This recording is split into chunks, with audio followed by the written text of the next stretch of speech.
ഇത് കണ്ടോ സുഹൃത്തുക്കളെ, ഇത് വലിയർത്തല മലയൻകീഴ് റോഡാണ്. ഈ റോഡിനോട് ചേർന്നാണ് ഇത് ചാനലാണ്.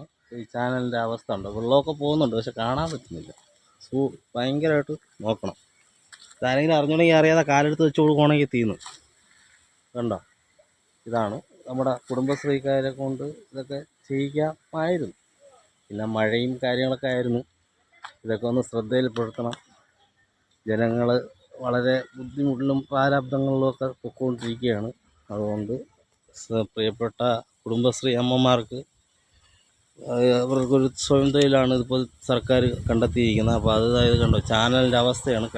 ഇത് കാടും പടപ്പുമൊക്കെ പിടിച്ച് ഇങ്ങനെ കിടക്കുന്നത്. അത് മാത്രമല്ല, അത് കഴിഞ്ഞിട്ട് അതിപ്പോൾ അടുത്തത് മീനൊക്കെ വിൽക്കുന്ന സ്ഥലമാണ്. അവരിവിടെ ഒരു വൃത്തിയില്ലാത്ത രീതിയിലാണ് ഈ മീൻ കച്ചവടക്കാർ ചെയ്യുന്നത്. കണ്ടോ, ഈ ഐസിൻ്റെ വെള്ളവും തിക്തത്തിൻ്റെ വെള്ളവും ഇതെല്ലാം ഇവിടെ കെട്ടിക്കിടക്കും.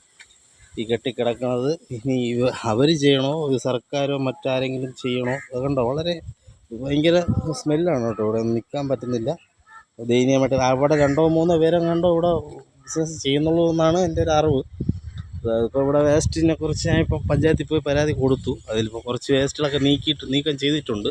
ഇനിയിപ്പോൾ അടുത്ത് ഇത് മൊത്തം നീക്കം ചെയ്യും എന്നാണ് എൻ്റെ വിശ്വാസം. ഇതിപ്പോൾ നേരത്തെ ഞാൻ വേറെ വീഡിയോ എടുത്തിട്ടുണ്ടായിരുന്നു, അതിൽ ഫുള്ള് വേസ്റ്റ് ഉണ്ടായിരുന്നു. ഇപ്പോൾ ഈ വേസ്റ്റ് ഇപ്പോൾ മാറ്റിയിട്ടുണ്ട്. ഇതിൻ്റെ തൊട്ട് പുറകിലാണ് നമ്മുടെ MLA ഫണ്ട് അനുവദിച്ചതിൻ്റെ IB സതീശ് സാർ അനുവദിച്ച് കൊടുത്തതിൻ്റെ ഭാഗമായിട്ട് ഒരു സ്റ്റേഡിയം ഉണ്ട്. അതിനകത്ത് ഞാൻ ഇപ്പോൾ കയറാൻ എനിക്ക് സമയമില്ല. അത് നമുക്ക് പിന്നീട് എപ്പോഴെങ്കിലും ചെയ്യാം. ഇത് കണ്ടോ, ഈ വെള്ളമൊക്കെ ഇങ്ങനെ തങ്ങി നിന്ന് ഇതിൽ നിന്ന് മുട്ട ഇനി കുഞ്ഞിട്ട് പെരുകി അത് നമ്മളെ കുത്തി നമുക്ക് പിന്നെ ഡെങ്കിയോ ഡെങ്കുവോ ഒക്കെ വന്നാൽ അത് പിന്നെ കിടന്ന് ആശ്വസിക്കാൻ വേണ്ടി ബാക്കി മറ്റുള്ള മീഡിയാസും ബാക്കിയുള്ളവരും ഒക്കെ കാണും. അതുകൊണ്ട് ഇത് കണ്ടല്ലോ, ഇതാണ് അവസ്ഥ. നമ്മൾ രോഗങ്ങൾ വരാതിരിക്കാൻ വേണ്ടി ശ്രമിക്കുക, അല്ലാതെ മരുന്ന് കണ്ടെത്താനല്ല ശ്രമിക്കേണ്ടത്.